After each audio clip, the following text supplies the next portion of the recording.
Muita gente acha que, se viu uma mosca, já viu todas. É mais fácil descrevê-las como criaturinhas iguais. Mas, na verdade, existem centenas de milhares de espécies diferentes de moscas. E a maioria tem um papel importante no seu jardim.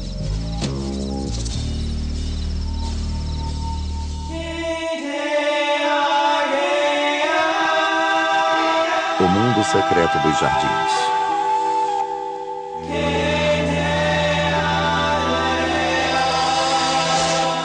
Moscas. Distribuição Sinapse.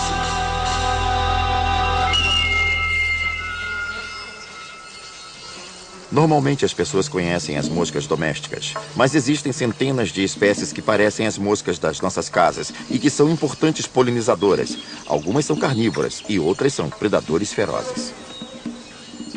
As moscas são relativamente recentes no mundo dos insetos. Chegaram à cena evolutiva milhões de anos depois de criaturas como as libélulas. Podem ser listradas, versão estilizada de uma forma anterior, e o sucesso de seu novo desenho fica evidente no fato de que estão em todo lugar.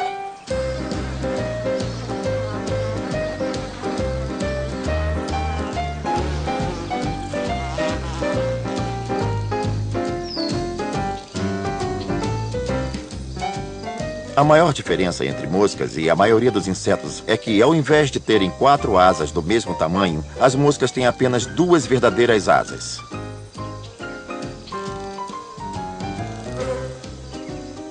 Contudo, há moscas de diversos formatos incomuns. Coisas delicadas como mosquitos e as moscas guindastes. Se olhar atentamente, vai ver que elas só têm 2 asas.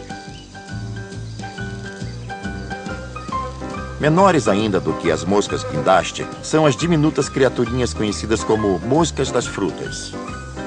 Você pode observar outros grupos de insetos no seu jardim que juraria serem abelhas ou vespas, mas que de fato são moscas também.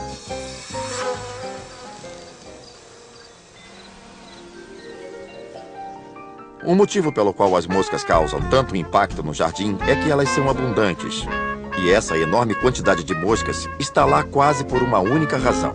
Elas podem dar origem a uma geração em apenas 3 ou 4 dias e promovem esse processo continuado, ciclo após ciclo, geração após geração, todas trabalhando ininterruptamente no seu jardim. Well, it didn't take so very long for you to say to me so long. You didn't wait to do me wrong, so it was over in a hurry. All our goodbyes have now begun. It was fast, but it was fun. You had to love me on the run. Diferentemente de muitas moscas, as moscas salteadoras vivem por uma estação inteira e continuam a crescer durante o verão até virarem caçadoras excelentes. Quando você caminha pelo jardim, às vezes vê essa criaturinha voando apressada de flor em flor, numa incursão preparatória para a predação. Você está vendo uma mosca salteadora.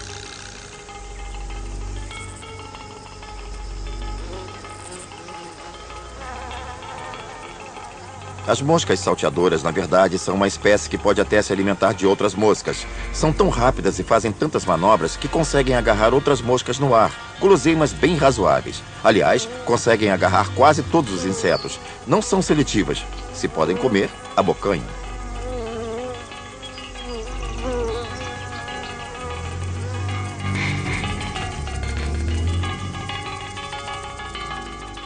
Você pode até dizer que uma mosca nada mais é do que uma mosca.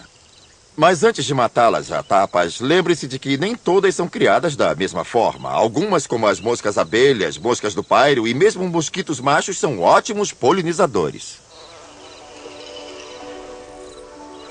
As que se alimentam de néctar precisam despender muito tempo circundando as flores, o que significa que irão coletar pólen e transferir de uma flor a outra. Um importante grupo de polinizadores é o das moscas das flores. São espetaculares de se olhar, porque têm a habilidade de permanecer numa posição quase indefinidamente. batendo vigorosamente e intermitentemente as asas, claro. Isso quer dizer que podem enfrentar muitas dificuldades para ter acesso às flores. Elas chegam bem perto, bebem o néctar e daí vão mais uma vez perturbar o estame para retirar o pólen. Mas muitas moscas das flores são fascinantes porque têm esse corpo listrado, em geral em preto e amarelo ou preto e laranja.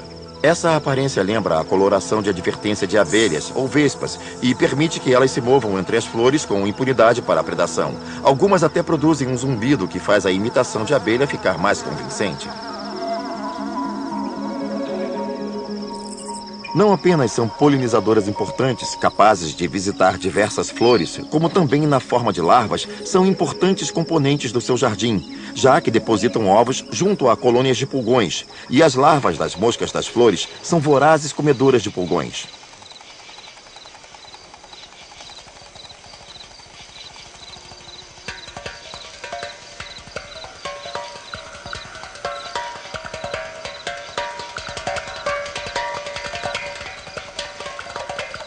Elas são grandes e translúcidas, parecem mais o grande Jabba, o Hutt, e você vê o alimento descer pelas suas gargantas.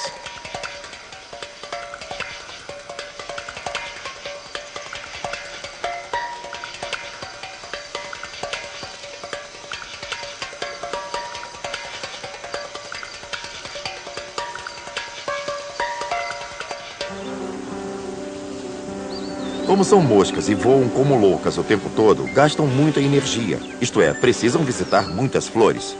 Elas visitam tantas flores e algumas moscas são tão pequenas que alcançam flores miúdas, o que faz delas polinizadoras realmente importantes.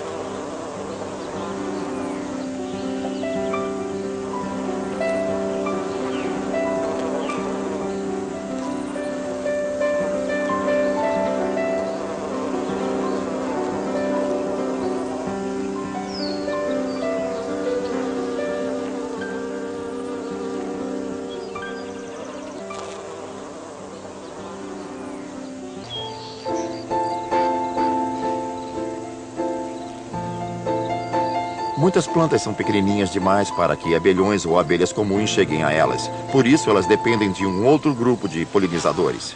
As duas principais espécies de polinizadores para essas plantas são a abelha solitária, que geralmente é bem miudinha, com cores vivas, e outras moscas que se parecem com ela.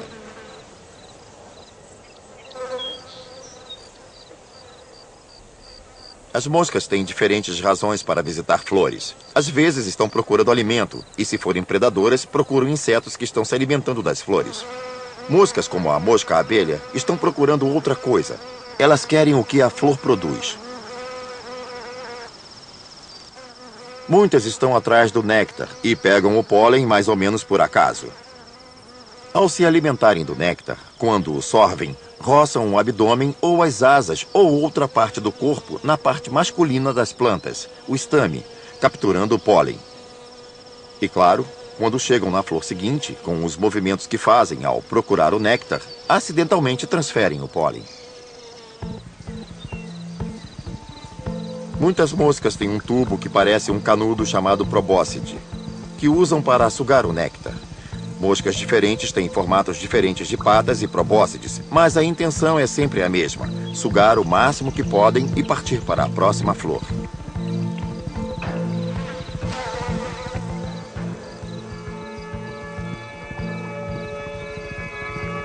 Outras moscas não têm esse prolongamento bucal, portanto precisam buscar plantas cujo néctar se encontre onde é produzido, acumulados em pequenas depressões, e sorvem o néctar dessas pequenas poças. A mosca das flores não tem esse tubo de alimentação, por isso tem que procurar recursos onde o acesso seja fácil, mas tem uma esponja que absorve coisas. E também tem a estrutura bucal bem forte, capaz de esmagar os grãos do pólen, moendo-os e comendo-os como fonte de proteína ao mesmo tempo que suga delicadamente o néctar de uma flor.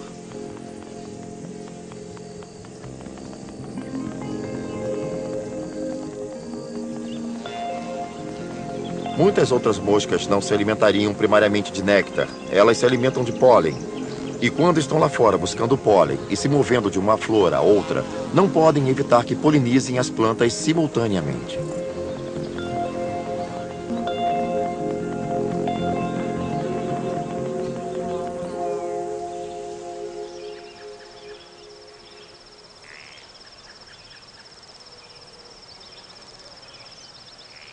As partes bucais do inseto não são como as humanas. Em geral, têm muitas camadas, são multifuncionais e têm estruturas bizarras e especializadas.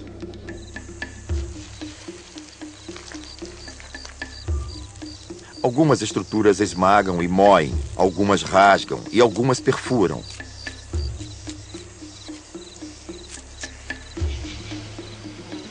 Um predador, por exemplo, como a mosca salteadora, precisa ter uma estrutura perfurante, que possa penetrar na pele da criatura que está querendo comer e talvez partes sugadoras, para que possa engolir os fluidos que sorvem.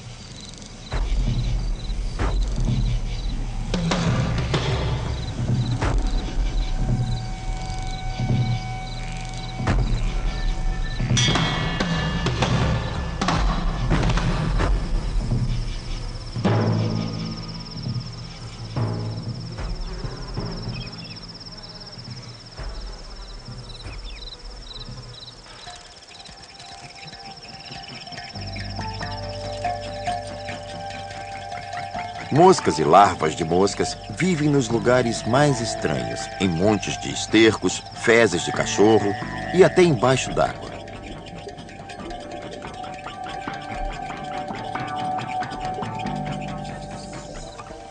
As larvas do mosquito, por exemplo, vivem na água, mas nunca ficam muito longe da superfície, porque inspiram o ar projetando um tubo acima da superfície.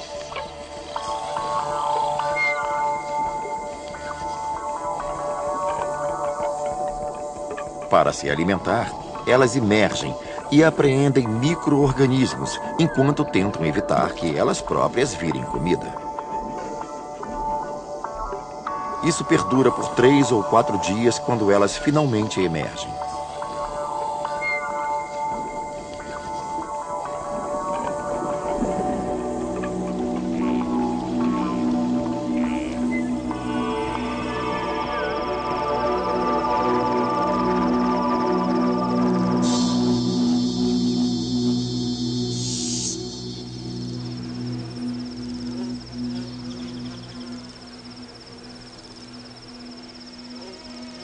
Ser carnívoro não é novidade no mundo das moscas. Algumas pegam pequenas presas, mas há outras que não se preocupam com o tamanho da presa. Aliás, gostam mesmo é das grandes. Às vezes somos convenientes. Insetos como moscas pretas e mosquitos são predadores que fazem de nós suas presas. Quando a mosca se alimenta de pólen, na verdade ela come o que precisa e vai em frente. Não armazena como fazem as abelhas. Do ponto de vista de um abelhão ou de uma abelha comum, o pólen é um recurso valioso porque pode ser guardado, basta que eles o coletem. Costumam ter uma bolsa especial nas patas posteriores que podem carregar grande quantidade de pólen, então o levam para a colmeia e estocam, mas isso é porque são criaturas sociais.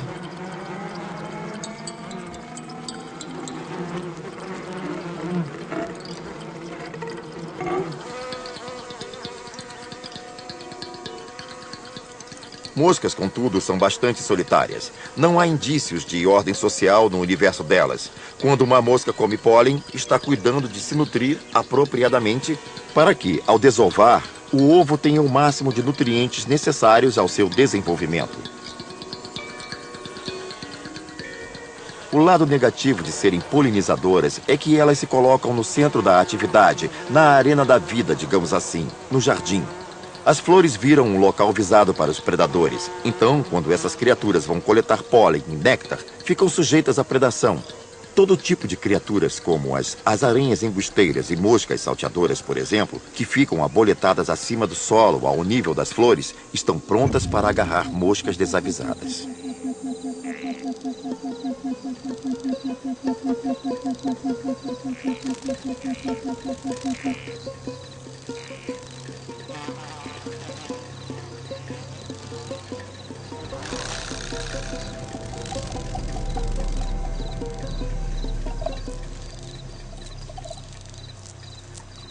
A enorme abundância de moscas, é claro, significa que elas também são um recurso tremendamente farto para todo tipo de outras criaturas. Portanto, não é fácil ser mosca, porque várias criaturas querem comê-las.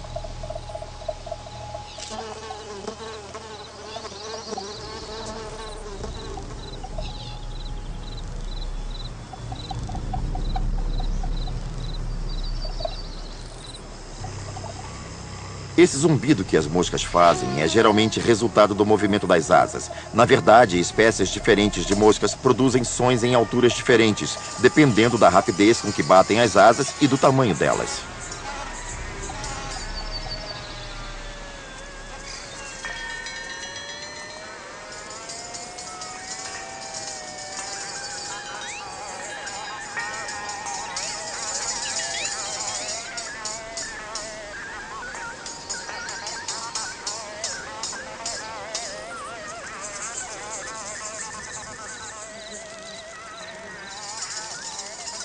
Libélulas e borboletas têm asas muito largas, e isso faz com que demore um pouco a alçar voo, mas tendo começado, tem muita habilidade para planar.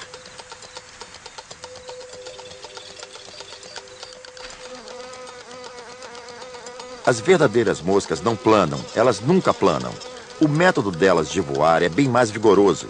Elas batem as asas muito mais vezes por segundo do que muitos outros insetos parecidos.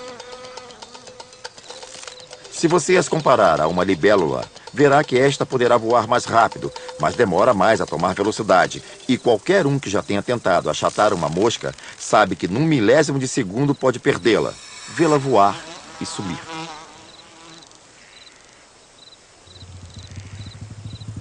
Ao olhar para uma mosca, você vê uma criatura extremamente sensível ao que se passa em torno de si. Elas precisam encontrar, claro, outra para acasalar, mas também têm algo para comer, e o fazem com mais de um sentido. Algumas moscas têm uma visão incrível. Possuem grandes olhos na frente que são posicionados de tal forma que têm um amplo campo de visão de quase 360 graus, e com isso sabem o que se passa em volta. O que é em parte útil para encontrar alimento e em parte óbvio para não virarem presas. Mas não é só com a visão que fazem contato com o mundo. Muitas vezes esse contato é feito pelos sentidos do olfato e do paladar.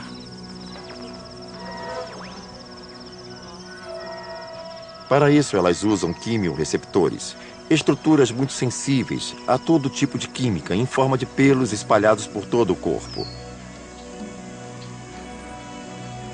Se você observar a cabeça de uma mosca, verá diversos tipos de estruturas adicionais. As antenas, que também são sensíveis às vibrações do som, às temperaturas, a tudo. Quer dizer, elas são uma massa de recepção sensorial.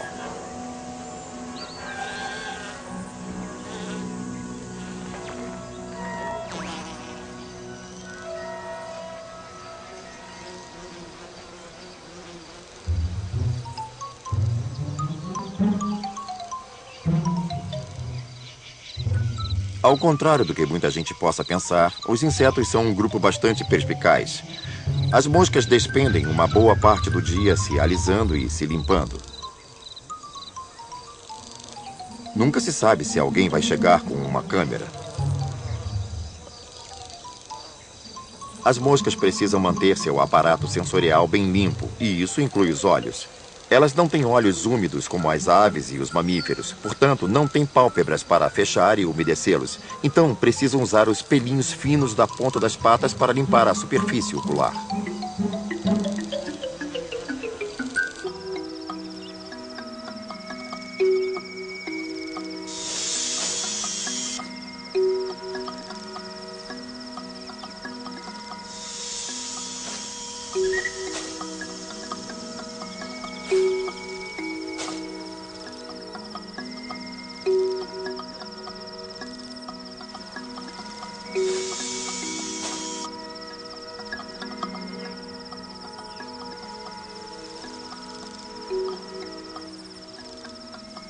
Quando colhemos frutas em geral, pegamos mais do que queríamos.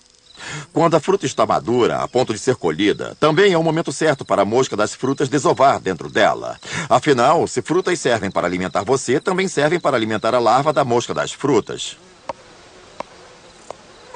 Dificilmente você come uma fruta sem uma larva da mosca das frutas dentro. A questão é que normalmente você não a vê.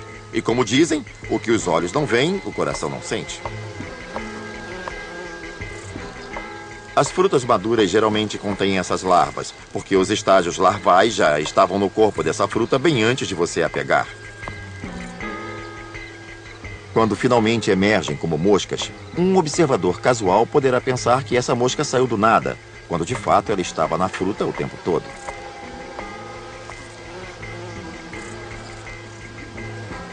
Quando a estação termina, em todo canto que você olhar, onde existam frutas no seu jardim, haverá moscas das frutas. Elas estarão cumprindo um papel vital, transformando fruta podre em solo.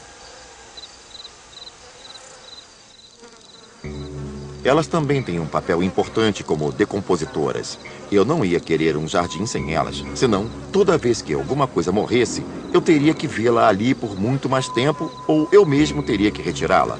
A verdade é que as moscas transformam isso em solo e o fazem rápido. É meio desagradável, mas é bom saber que aquilo não ficará lá por muito tempo, que em questão de 2 ou 3 dias, tudo terá acabado, desaparecido. No lugar, haverá moscas.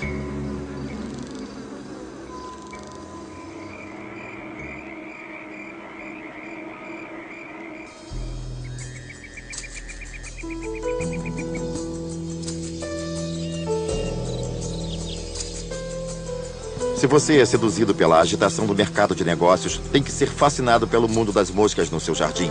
Sempre há uma imensa atividade em andamento e elas estão sempre fazendo coisas boas para você.